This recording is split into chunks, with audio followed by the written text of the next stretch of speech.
I found something on the web or YouTube, and it's one European to another. And I don't have a disclaimer or anything. I thought I would, but why should I just, have a disclaimer? I'm going to just repeat something that I saw, and I thought that it was something that you need to see. And it's a European reflection, and it's our problem to solve. It took me a long time to realize that I cannot change everything about life, nor can I force others to change before they are ready. The most that I can do, the most any of us can do, is set a good example, give an honest answer when someone's mind is open, and to continue to change ourselves into the best version of who we might yet become.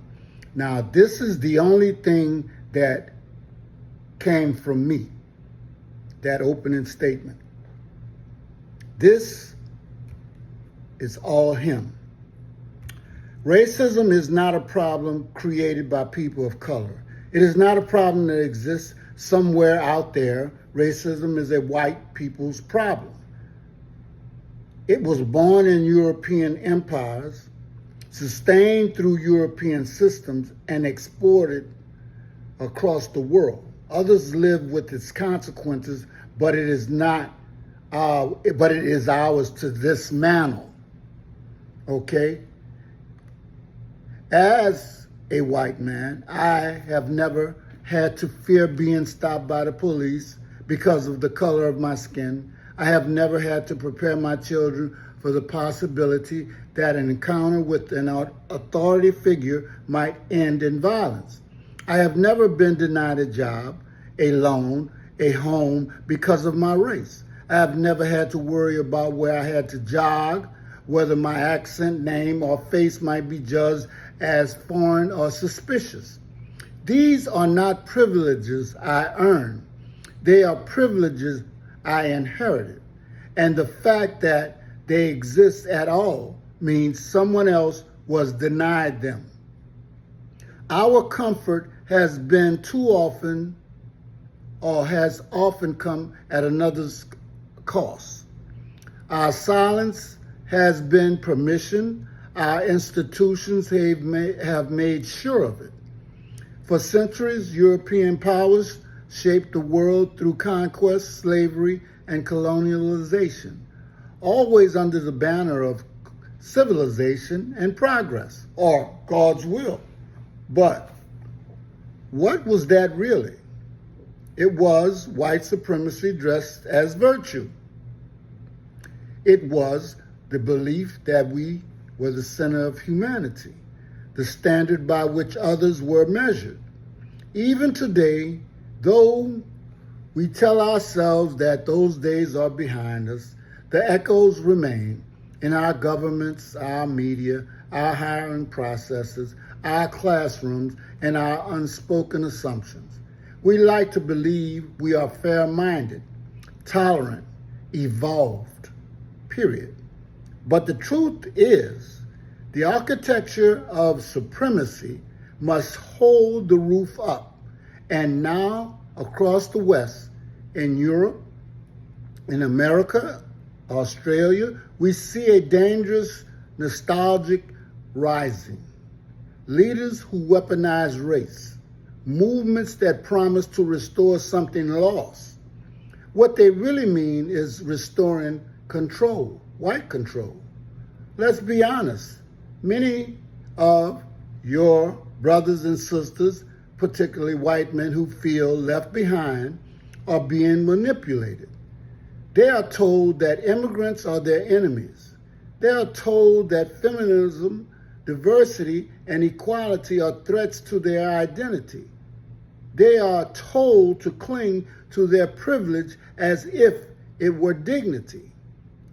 But that's not dignity. That's fear when the mask of pride. And there's the truth that stings. Who peddle hate, those who peddle hate, who promise protection through exclusion will not make white people any safer or more prosperous.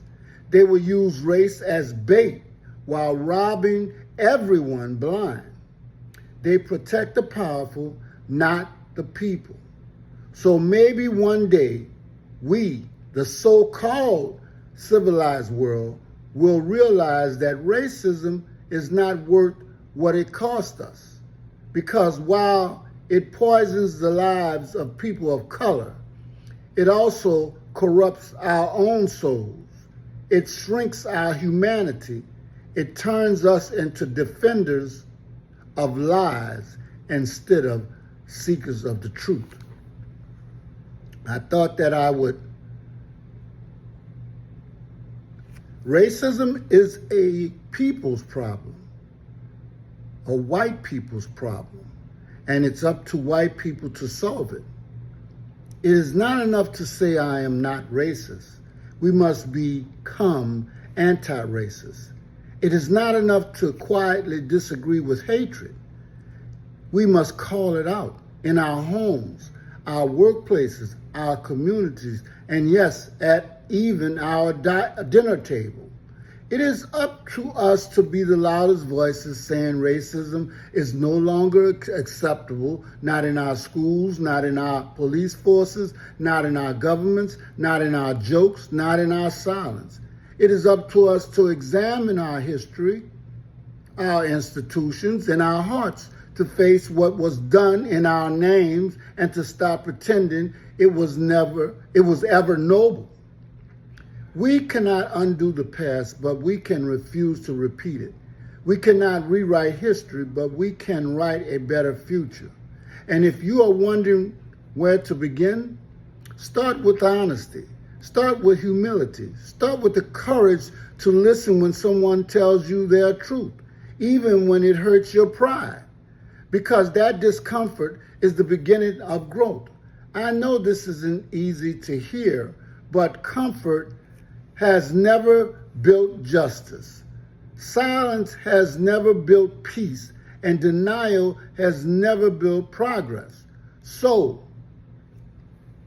this is him talking to his fellow Europeans. To all who share this pale skin and long history, it is time to stop hiding behind the guilt or defensiveness and start acting with responsibility. This is our problem.